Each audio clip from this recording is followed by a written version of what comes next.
Hey, this is Daniel for Adorama Pro. Today we're talking about doing some very simple food photography. We're going to use some LED lights that right now we're plugged into the AC, but these can all run off batteries. So if you go into a location like a restaurant or something and you want to make a really nice shot for a food blog or that kind of thing, this is the kind of techniques you'll be able to use. So my light of choice for this project is the LightPad by Rosco. It comes in a couple of different versions, a lot of different sizes. It's very, very skinny, very cool little light. It's very soft. So these are daylight balance LEDs, and I'm working with the Sony a7S, which is a tremendous camera in low light. So I don't need a lot of light here. I actually already have an exposure, if you will, on my camera just with the light that's coming from the windows behind me. So if you imagine if you were in a restaurant or something, there'd be some light coming in, just the general environment. There's a shot there. I mean, I could make a photo. I could also take my light and I could do what a lot of people would do, which is front light. And if I front light this, let's say if you had a flash on your camera, that kind of thing, it's really, really flat and hard. This is what a lot of people will do because that's where your flash is on the camera. The very least thing you can do is get your light off the camera. Even just moving it to the side or doing anything like that is going to make for a better photo. You see I have some shadow control.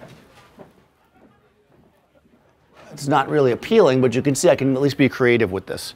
I find that with almost all product photography, and I consider food photography product photography, you should always start with backlighting. I think the backlighting always looks good and it's just a great place to start. Let's work on our composition first though.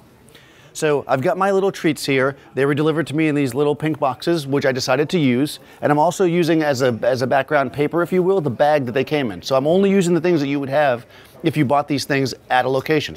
I chose to put the raspberry treat in the back because I think the color is a nice background contrast. Also, it's got a nice round curve to it, and I've put my boxes in kind of a curved position. So I'm creating a composition that leads your eye in. I'm not exactly following a rule of thirds thing here, but I'm pretty close with this one down here. I can move it over a little bit if I want to be really particular. Once I'm focused, I could use a remote or just a self-timer or whatever, because I'm going to walk away from my camera now. The camera is no longer that important to me. It's already set up. It's not going to do anything else. What I'm going to do is come over to my light, which is a Rosco LightPad. This is the Axiom style. The Axiom style LightPad has a metal frame around it, so it allows for easier mounting. I have it mounted here to a C-stand. Obviously, you could either hold it on your hand or put it on a very lightweight stand if you want. What I'm going to do is I'm going to start. I'm essentially lighting my object, and what's cool is I've set this up in such a way that the pink boxes are actually throwing a little bit of a shadow on the treat in the back, so I'm giving myself some depth with some shadow too. If I really wanted everything evenly lit, I could move my light more to the side.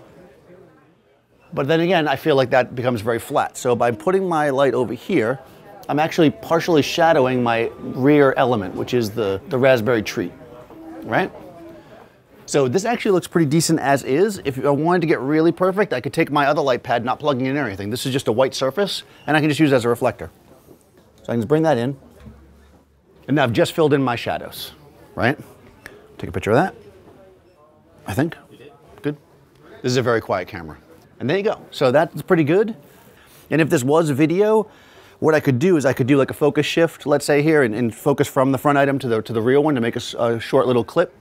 I could also, this bag has the logo on it. I could back up a little bit and show the logo. So there's a lot of things I can do with this very basic composition. Thanks for watching. Be sure to subscribe to Adorama TV, and I'll see you next time on set.